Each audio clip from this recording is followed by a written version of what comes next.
Students, स्वागत है आपका study with Deepshikha film of light channel पर।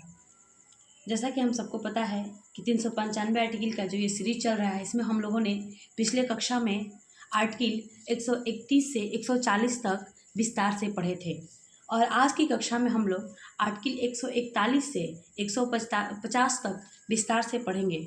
उम्मीद है आपको ये सीरीज पसंद आ रही होगी।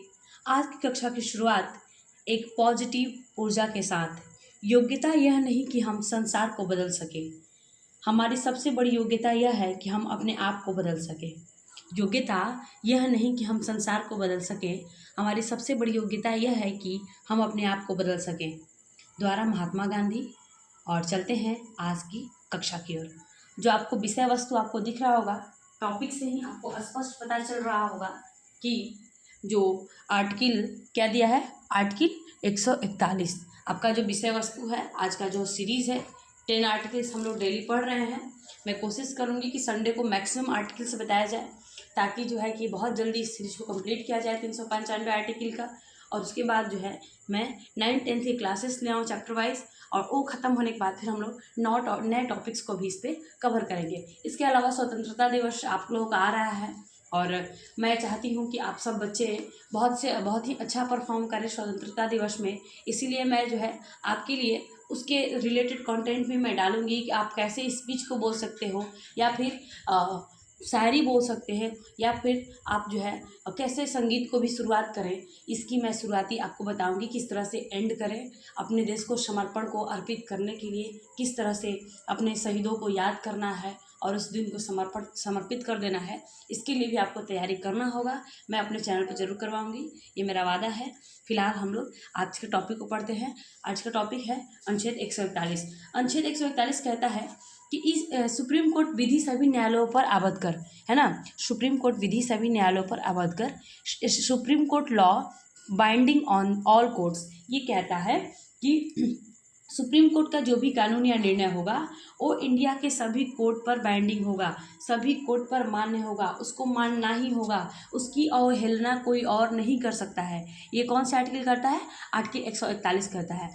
आर्टिकल 142 कहता है पूर्ण न्याय, कंप्लीट जस्टिस की बात करता है। The concept of complete justice is given by article 142। ये कहता है आपको पूर्ण न्याय मिलेगा, आपके साथ किसी भी तरह का कोई भेदभाव नहीं होगा। अगर आपके साथ कुछ भी जाति हुआ है, कुछ भी ऐसा लगा है कि नहीं मेरे साथ गलत हुआ है समाज में, आप अगर न्यायालय की तरफ गए हैं तो वहाँ से आपको पूर्ण न्याय मिलेगा, कंप्लीट जस्टिस मिलेगा।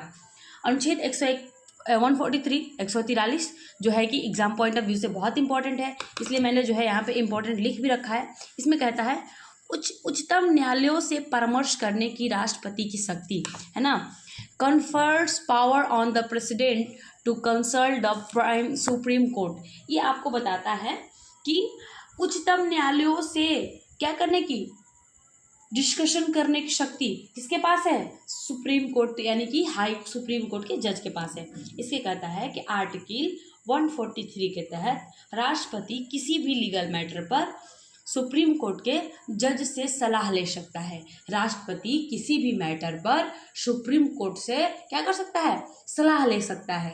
143 आर्टिकल बताता है, लेकिन राष्ट्रपति उसे मानने के लिए बाध्यकर नहीं होगा। अगर उसको लगता है नहीं किसी मामले में जो है हम इस बात पे क्या करें, सुझाव ले सुप्रीम कोर्ट का, तो वो ले सकता है, लेकिन उस सुझाव को वो माने ये जरूरी नहीं है। वो अपना डिसीजन उस सुझाव को सुनने के बाद लेता है।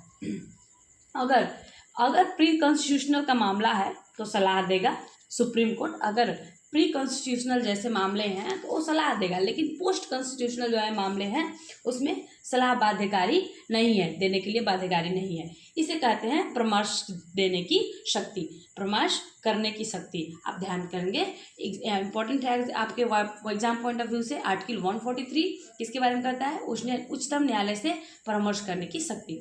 आर्टिकल 144 कहता है आपका कि सिविल और न्यायिक प्राधिकार सुप्रीम कोर्ट की सहायता ही कार्य।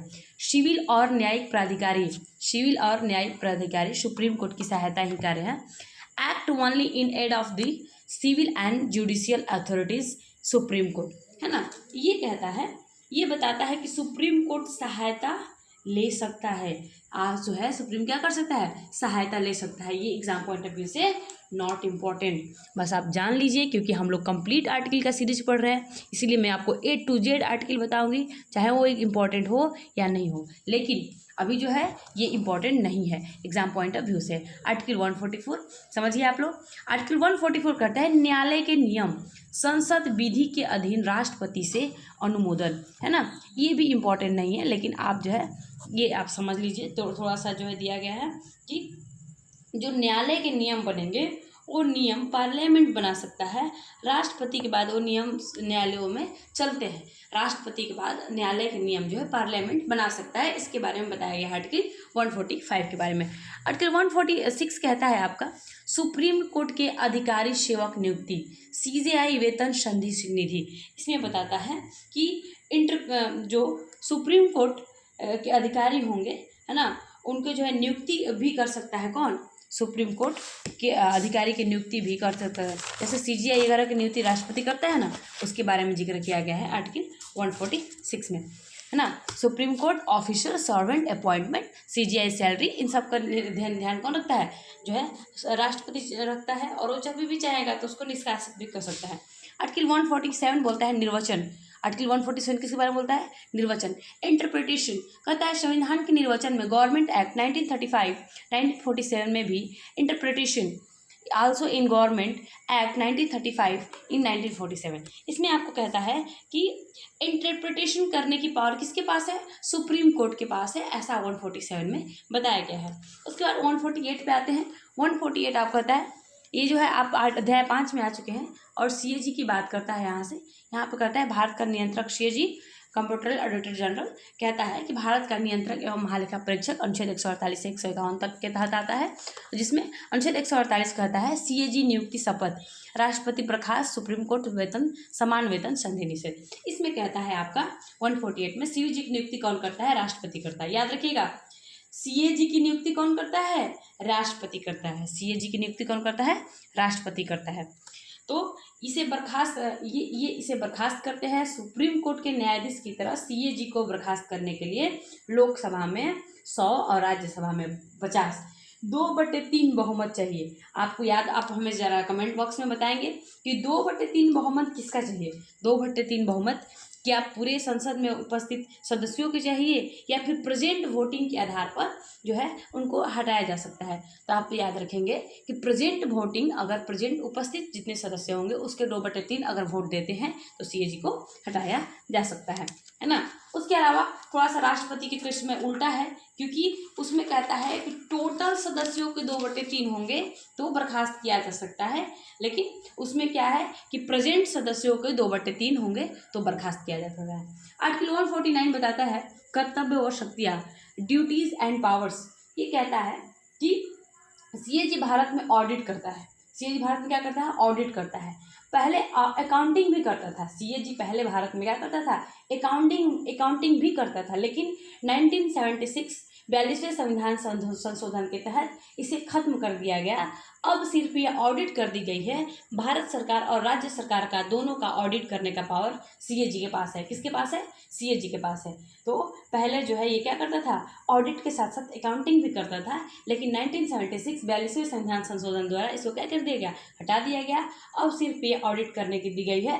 भारत सरकार और राज्य सरकार दोनों के पास ऑडिट करने का पावर है। अब जो है आर्टिकल 150 पे आते हैं। 150 आपका बताता है संघ राज्य लोक प्रारूप। Article 150 union state accounting fund format. ये कहता है कि जैसे आपने पैसा का खर्चा लिखते हैं, जहाँ यहाँ इतना रुपए हुआ, वहाँ उतना रुपए हुआ, आप हिसाब रखते हैं ना भाई, इस महीने में यहाँ इतना खर्चा हुआ, तो उसका आप डिटेलिंग रखते हैं, आपके गार्जियन आपसे पूछते हैं, है ना। इसी प्रकार से CAG उसका प्रारूप कैसा होगा, ऑडिट कैसे होगा, विवरणों का उसके बारे में प्रारूप प्रदर्शित करता है ना। तो ये कहता है संघ राज्य लोक कितना खर्चा हुआ, कहाँ पे हुआ, उसका क्या प्रारूप होना चाहिए, इसके बारे में कौन ऑडिट करता है, CAG करता है। तो जो है ये आर्टिकल आपको मुझे उम्मीद है कि समझ में आ रही होगी। और मैं क्विकली जो है आपको बता देती हूँ आज की कक्षा में हम लोगों ने क्या क्या पढ़ा। आर्टिकल 141 सुप्रीम कोर्ट विधि द्वारा सभी न्यायालयों पर अवगत है। 142 पूर्ण न्याय की बात करता है। 143 उच्चतम न्यायालय से परामर्श करने की राष्ट्रपति की शक्ति के बारे में बताता है। 144 सिविल और न्यायिक प्राधिकार सुप्रीम कोर्ट की सहायता ही कार्य है। 145 न्यायालय के नियम के बारे में बताता है। 146 सुप्रीम कोर्ट के आधिकारिक सेवक नियुक्ति सीजेआई वेतन संधि के बारे में बताता है। 147 आपका निर्वाचन के बारे में बताता है। और 148 आपके सीजेआई नियुक्ति शपथ के बारे में बताता है। और 149 कर्तव्य व शक्तियों के बारे में बताता है। 150 संघ राज्य लोक लेखा प्रारूप के बारे में बताता है। कुल मिला के बहुत ही आसान शब्दों में हम लोगों ने विस्तार से आर्टिकल्स को पढ़ा। छोटे छोटे खंडों में करके हम लोग पढ़ रहे हैं ताकि आपको बोझिल भी ना लगे और इतने लंबे सीरीज को हम लोग आसानी से कंप्लीट कर पाए। उम्मीद है आपको ये सीरीज पसंद आई होगी। स्वस्थ रहें, मस्त रहें, खूब पढ़ें। जय संविधान, जय भारत।